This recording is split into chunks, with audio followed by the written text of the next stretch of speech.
Hello, Radhe Radhe ji. आपकी next video आ चुकी है टैक्सोनॉमी पर। तो आज हम न्यूमेरिकल टैक्सोनॉमी को देखेंगे, न्यूमेरिकल टैक्सोनॉमी की फीलिंग लेंगे। ओके जी, तो हो जाओ तैयार फिर। टैक्सीमेट्रिक्स और न्यूमेरिकल टैक्सोनॉमी दोनों ही सेम टर्म हैं। न्यूमेरिकल टैक्सोनॉमी या टैक्सीमेट्रिक्स। जो टैक्सीमेट्रिक्स है वो दो शब्दों से मिलकर बना हुआ है। टैक्सी यानी कि टैक्सा और मैट्रिक यानी कि मेजर। यानी कि हम इसमें क्या करेंगे, टैक्सा को मेजर करेंगे। अब यदि आपने मेरी पहली वीडियो देखी है तो उसमें मैंने बताया था कि टैक्सा क्या है। टैक्सा ऑर्गेनिजम्स का एक ऐसा ग्रुप है जो किसी करेक्टर के बेस पर बनता है। ओके जी। अब इसकी कुछ डेफिनेशंस है, ये 3 डेफिनेशंस है इसकी। आपका जो जी करे वो याद कीजिए, जो आपको आसान लगे। और ये तीनों याद हो गए तो अच्छी बात है। तो चलो फिर।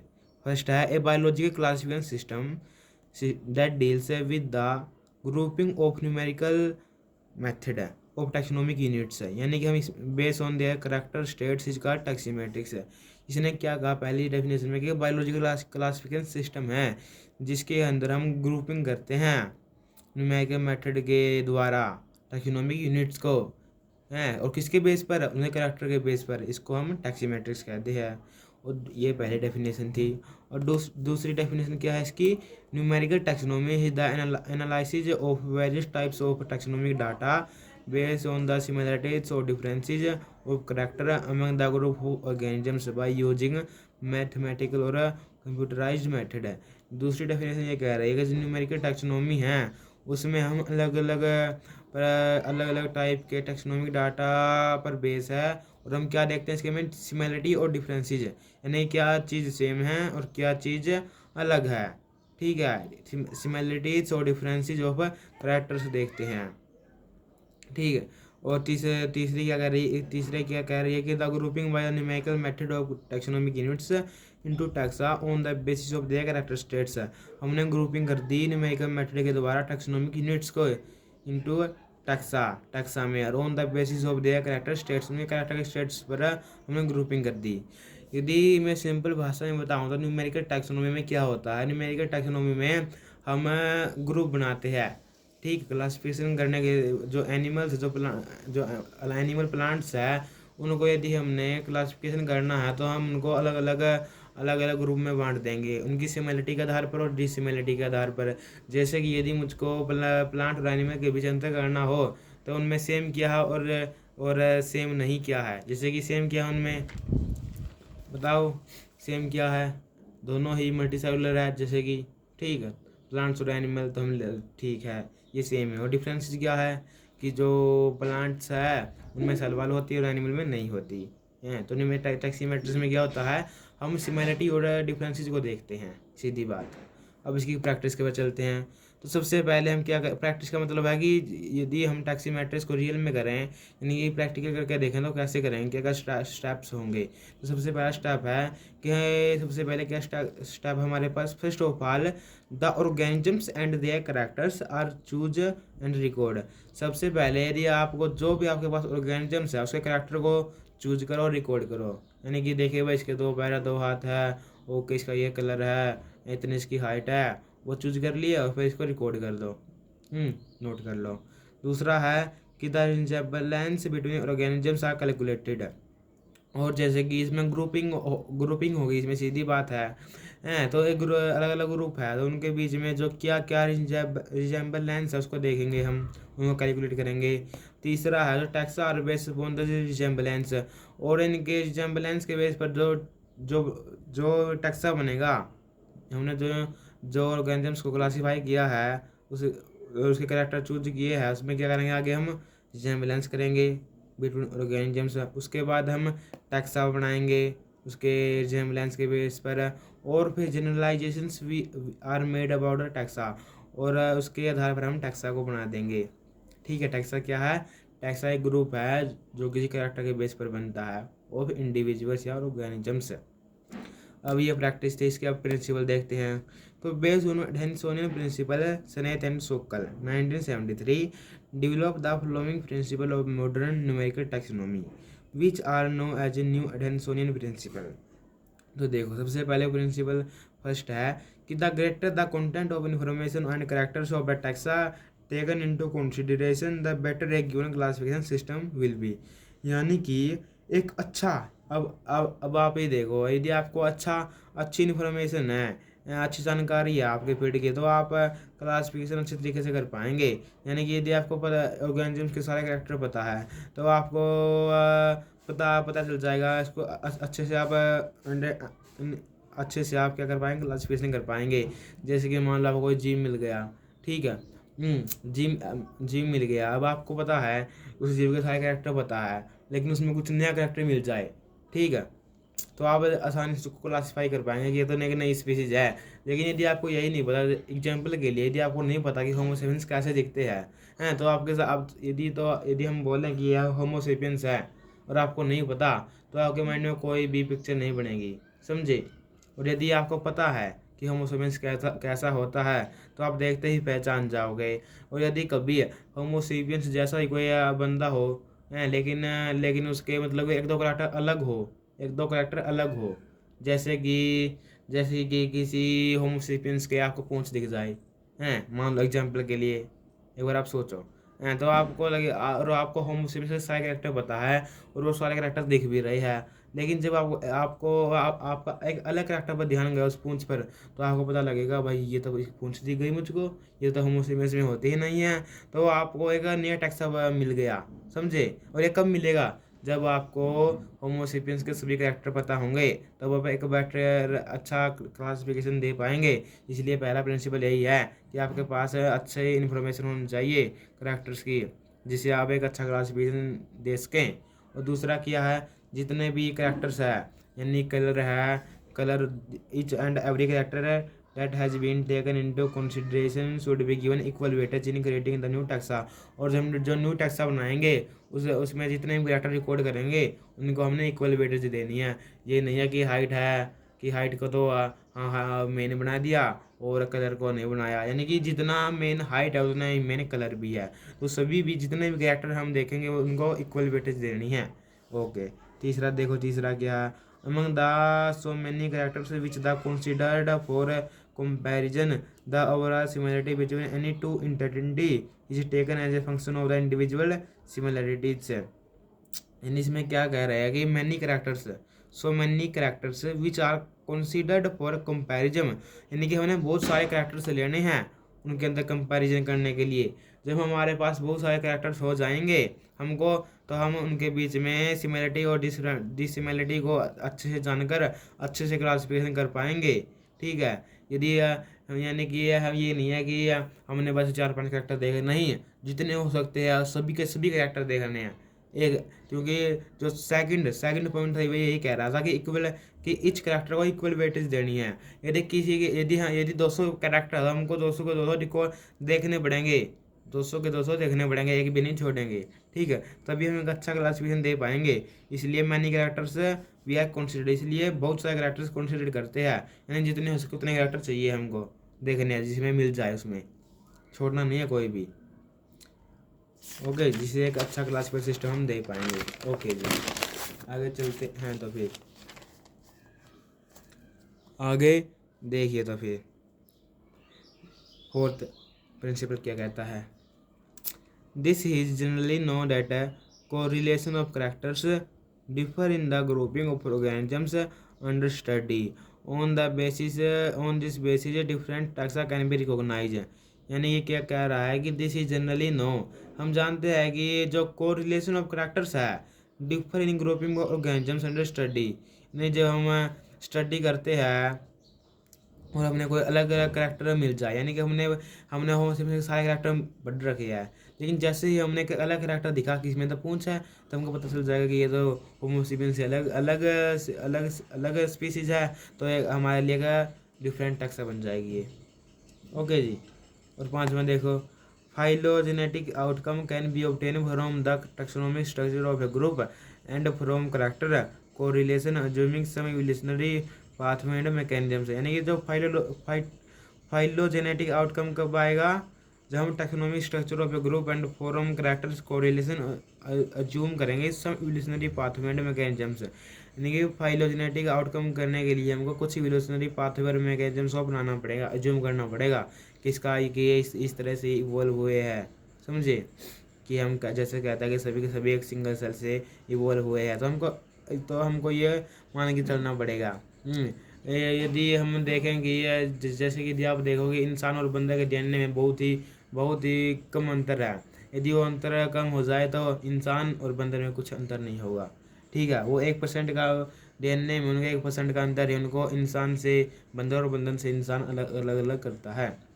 छठा देखो, the science of taxonomy is regarded and practised as an empirical science. ये क्या कहा गया कि जो साइंस है टैक्सोनॉमी की, regarded and practised as an empirical क्या है, जो ऑब्जर्वेशनल एक्सपीरियंस पर बेस है। टैक्सोनॉमी पर यानी कि हमने सारे ऑब्जर्वेशन करनी है और एक्सपीरियंस करने हैं।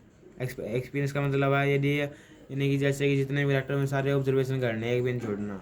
ठीक है, और इम्पेरिकल के क्या मतलब है कि base on observation and experience. अगर देखिए जो फेनेटिक सिमिलरिटीज है, यानी कि क्या उनमें सिमिलर्स है ऑर्गेनिजम्स में, फेनेटिक सिमिलरिटी वह होती है। Is the base of classification, यह क्लासिफिकेशन का बेस क्या है, फेनेटिक सिमिलरिटीज है। हम यहाँ सीधी सी बात टैक्सोनॉमी में क्या देख रहे हैं कि क्या सेम और क्या डिफरेंस है, बस यही देख रहे हैं। तो ये इसके कुछ प्रिंसिपल थे। अब लॉजिकल स्टेप पे चलते हैं जी। चलो आओ, पहला ये लॉजिकल स्टेप में operational taxonomic units, OTU, short form में इसको OTU भी कहते हैं, ऑपरेशनल टैक्सोनॉमिक यूनिट्स। जो OTU was originally use by Sokal Sneath, ये सोकोलसनीथ ने दिया था। सोकोलसनीथ का बहुत ही महत्वपूर्ण योगदान रहा न्यूमेरिकल टैक्सोनॉमी में, इसलिए प्रिंसिपल जितने बड़े हैं सोकोलसनीथ ने दिए हुए हैं। 1963 in the context of numerical taxonomy, in traditional numerical taxonomy the meaning of OTU means the thing being study. जो ट्रेडिशनल न्यूमेरिकल टैक्सोनॉमी थी उसका क्या मीनिंग था, the thing being study. OTU का मीनिंग पूछ रहा हूँ मैं, OTU का बता रहा हूँ। जो ट्रेडिशनल न्यूमेरिकल टैक्सोनॉमी थी उसके अंदर जो OTU था, ऑपरेशनल टैक्सोनॉमिक यूनिट था, उसका मीनिंग था the thing being studied. The OTU is the basic unit है। OTU कैसी है, बेसिक यूनिट है in any particular study. Thus units could be individual or supra-individual categories such as species, a genus, or even a higher rank taxa. The term generally refer to a group of organisms having similarities, or generally grouped by similarities having similar DNA sequence of a specific taxonomic marker gene. यानी कि हमने OTU में क्या याद रखना, सीधी बात है, देखो समझो। लॉजिकल स्टेप में सबसे पहले आया था ऑपरेशनल टैक्सोनॉमिक यूनिट्स OTU में। अपने सबसे पहले बताना है कि ये सोकोलसनीथ ने 1963 में दिया था। ओके, इसका मीनिंग क्या था, थिंग बीइंग स्टडी। ओके जी, और ये बेसिक यूनिट है, लोवेस्ट टैक्सोनॉमिक टैक्सा है। और हम इसमें जो ग्रुपिंग करेंगे वो किसके आधार पर करेंगे, similarities having similar DNA sequence है, उनके DNA सीक्वेंस को देखेंगे। यदि सिमिलर है तो एक में रख दिया और सिमिलर नहीं है तो दूसरे में रख दिया। ठीक है, ओके जी, ये था OTU। अब देखते हैं आगे, सिलेक्शन ऑफ करेक्टर्स। पहला है जनरल करेक्टर्स। जनरल करेक्टर्स में यह है कि बाइनरी करेक्टर्स आएंगे जो हमें दिख रहे हैं कि क्या बाहर से दिख रहे हैं कि क्या प्रेजेंस और क्या एब्सेंस है। ठीक है, ये क्वालिटेटिव करेक्टर आएंगे, यानी जो करेक्टर है जैसे colour of flower date can be red yellow extra, ये क्वालिटेटिव है। और क्वांटिटेटिव यानी नंबर के आधार पर, क्वांटिटेटिव यानी नंबर के आधार पर कि कितने स्टामिना है, कितने लीफ की लेंथ है, वेट कितना है, क्वांटिटेटिव। तो ये कुछ जनरल करेक्टर्स है। किस में आता है ये लॉजिकल स्टेप्स है। लॉजिकल स्टेप्स पहला क्या था, OTU, और दूसरा क्या है, सिलेक्शन ऑफ करेक्टर्स है। सिलेक्शन ऑफ करेक्टर्स में पहला आया जनरल करेक्टर्स, जिसके अंदर आ गया बाइनरी करेक्टर्स, क्वालिटेटिव करेक्टर्स और क्वांटिटेटिव करेक्टर्स। अब सिलेक्शन ऑफ करेक्टर्स में ही आगे आता है, देखिए आगे क्या आता है, आगे आ जाती है फाइलेटिक करेक्टर्स, इवोल्यूशनरी करेक्टर्स, यानी कि फाइलेटिक करेक्टर्स यानी कि इवोल्यूशनरी करेक्टर्स, इवोल्यूशन से संबंधित है, समझ गए होंगे। तो these characters are use basically in phylogenetic और इवोल्यूशनरी क्लासिफिकेशन। आप समझ गए होंगे कि इवोल्यूशन से संबंधित है, तो ये फाइलोजेनेटिक और इवोल्यूशनरी क्लासिफिकेशन में ये करेक्टर्स बेस है। तो दज include characters which indicate distinction between homologous character और एनालोगस करेक्टर, यानी कि ये होमोलोगस करेक्टर और एनालोगस करेक्टर के बीच में अंतर बताते हैं। होमोलोगस करेक्टर का मतलब क्या है, same part organ in different organism, और एनालोगस करेक्टर का मतलब है a part organ in one organism which has the same function as another part or organ in another organisms. ये था फाइलेटिक कैरेक्टर्स। तीसरा है क्लाडिस्टिक कैरेक्टर्स। क्लाडिस्टिक का क्या मतलब है, इसमें हम एनिमल और प्लांट्स को क्लासिफाई करेंगे उसकी फाइलोजेनेटिक रिलेशनशिप को देखकर। ठीक है, यह है क्लाडिस्टिक का मतलब सिंपली। अब देखिए क्लाडिस्टिक कैरेक्टर्स में क्या लिखा हुआ है। The characters develop from the cladistic approach to classification which attempt to obtain branching sequence. जिसमें ब्रांचिंग सीक्वेंस आ गया of evolution. In this category, only the derived characters are considered. Only derived characters है considered significant. जो primitive characters है are considered as misleading and uniformative. जो primitive characters उनको क्या करेंगे हम, misleading या uniformative। और क्लाडिस्टिक का सिंपल मीनिंग क्या है, एनिमल और प्लांट को क्लासिफाई कर रहा है उसकी फाइलोजेनेटिक रिलेशनशिप को देखकर। ओके, अब फेनेटिक कैरेक्टर्स आएंगे। फेनेटिक कैरेक्टर्स क्या है, या ब्रांच ऑफ न्यूमेरिकल टैक्सोनॉमी की, जिसके अंदर हम जो फेनेटिक कैरेक्टर है न्यूमेरिकल टैक्सोनॉमी की ब्रांच है, सीधी बात है, जिसके अंदर हम ऑर्गेनिजम्स को ग्रुपिंग करते हैं उनकी टैक्सा के आधार पर उनके अंदर क्या सिमिलरिटीज है। यही सीधी ये सिंपल सा ये तो फेनेटिक कैरेक्टर्स। ओके जी, आगे चलते हैं अभी हम। ओके जी, आइए तो फिर क्लस्टर एनालिसिस में हम चलते हैं। क्लस्टर एनालिसिस में देखिए, हमने अभी तक हम लॉजिकल स्टेप कर रहे हैं। लॉजिकल स्टेप में हम सबसे पहले पढ़ा था OTU। ठीक है, उसके बाद हमने क्या पढ़ा, सिलेक्शन ऑफ कैरेक्टर्स है। सिलेक्शन ऑफ कैरेक्टर्स में ये आ गए थे, जनरल कैरेक्टर्स आ गए थे, फाइलेटिक कैरेक्टर्स आ गए थे, क्लाडिस्टिक कैरेक्टर्स आ गए थे और फेनेटिक कैरेक्टर्स आ गए थे। अब हम आ गया थर्ड पर, लॉजिकल स्टेप है थर्ड पर, क्लस्टर एनालिसिस। देखिए तो फिर क्लियर क्या होता है क्लस्टर एनालिसिस टैक्सोनॉमिक यूनिट में। तो cluster analysis successfully weighted and coded OTU are then grouped on basis of their resemblance and differences। यानी कि इसमें हम क्या करते हैं, वेटेज देते हैं और कोडिंग देते हैं, कोडेड देते हैं। OTU are the group on the basis of their resemblance and differences. यानी कि उनके अंदर क्या तो सेम है और क्या अलग है, उसके आधार पर हम उसका वेटेज देते हैं। ठीक है, नंबर देते हैं एक प्रकार का कि इतने नंबर, इनमें इतने नंबर सेम है, इतनी यह चीज़ सेम है, यू नंबर दिया, इतने ये चीज़ अलग है तो ये नंबर दिया। ठीक है, तो such type of grouping is called cluster analysis. The important type of clustering method are, पहला सिक्वेंशियल मेथड, दूसरा एग्रोमिलेटिव मेथड, तीसरा हायरार्किक मेथड और चौथा नॉन ओवरलैपिंग मेथड। जो क्लस्टर एनालिसिस है वह इम्पोर्टेंट टेक्निक है न्यूमेरिकल टैक्सोनॉमी में। The main feature of cluster analysis are arrange in form of a dendrogram. Dendrogram क्या है कि ट्री डायग्राम है जी, ठीक से, जो टैक्सोनॉमिक रिलेशनशिप को दर्शाती है। डेंडोग्राम क्लस्टर एनालिसिस में आ जाता है। क्लस्टर एनालिसिस के ये कुछ मेथड थे, इनके बारे में आपको ज़्यादा डिटेल तो पढ़ना नहीं है, इतना ही पढ़ना है तो अच्छी बात है। यदि आपका ज़्यादा डिटेल पढ़ने की इच्छा हो या तो आप कमेंट कर देना, या फिर आपके पास गूगल मैप है तो उसमें देख लेना। ओके जी, तो आगे चलते हैं। Waiting and coding of characters, D. Logical step में आ गए हम डी पर। Waiting and coding of characters है, तो etch characters is given equal weightage. देखो ये तो भाई प्रिंसिपल भी था, प्रत्येक कैरेक्टर को हमने इक्वल वेटेज देना है, किसी के साथ भी गदारी नहीं करनी है। ठीक है, एंड देन असिगन ए सिंबल और मार्क। ठीक है, जैसे कि 1 2 3 नंबर दे दिया, कुछ सिंबल दे दिया, पॉजिटिव व नेगेटिव का, या फिर 1 +, 2 +, 3 प्लस एक्स्ट्रा। यानी कि इसमें वेटिंग और कोडिंग में क्या करना है, हमको कुछ सभी को इक्वल वेटेज देनी है, सीधी बात है, लेकिन कुछ सिंबल और मार्क देने हैं रिप्रेजेंट करने के लिए। ठीक है, यानी कि आप अपनी मर्जी से कुछ नाम लिख रहे हो, जैसे ये नाम कैसे रखोगे ये बता दिया, 1 2 3 positive negative, 1 positive 2 positive 3 positive, इस प्रकार से। तो गिविंग ए सिंबल, हमको एक सिंबल और मार्क देना है टू डेफिनाइड कैरेक्टर्स है। इस गार्ड कोडिंग और कैरेक्टर्स को क्या कह दिया हमने, कोडिंग कर रहे हैं हम कैरेक्टर्स की। The symbol for no comparison is NC. यदि उनके बीच में कोई भी कंपैरिजन नहीं किया जा रहा है तो हम क्या किसका रिप्रेजेंट करेंगे, एनसी का। तो यदि किया जा रहा है तो ये बताए थे 1 2 3 पॉजिटिव नेगेटिव। और कोडिंग ऑफ कैरेक्टर्स में भी, और जब हम कोड करेंगे कैरेक्टर्स को 2 प्रकार के होते हैं।